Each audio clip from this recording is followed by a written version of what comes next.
باہر سیکیورٹی پہ تعینات جو گارڈ تھا اس سے بندوق لی اور اس سے اپنے آپ کو انہوں نے شوٹ کر دیا.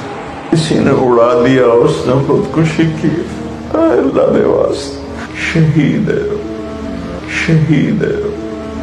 اپنے آپ کو انہوں نے شوٹ کر دیا. شہید ہے.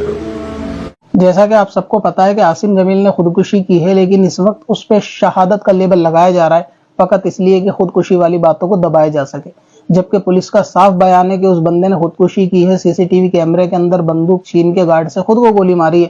کسی نے کوئی مرڈر نہیں کیا، لیکن اب یہ افواہ اڑائی جا رہی ہے کہ اس نے اس کو شہید کیا اور شہید ہوا ہے وہ، حالانکہ کوئی ایف آئی آر کوئی ایسا معاملہ نہیں ہے.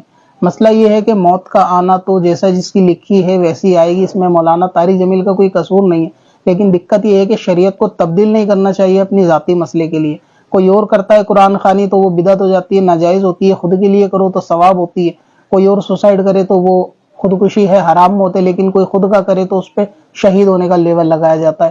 اور آج کل تو خواب بھی بیان کیا جا رہا ہے کہ وہ جنت میں پہنچ گیا، فلاں شخص نے دیکھا، اللہ تعالیٰ نے اس کو اور مجھے بخش دیا.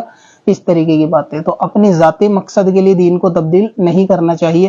جس نے خودکشی کی ہے اس نے خودکشی کی ہے، اس کو شہید نہیں کہا جا سکتا.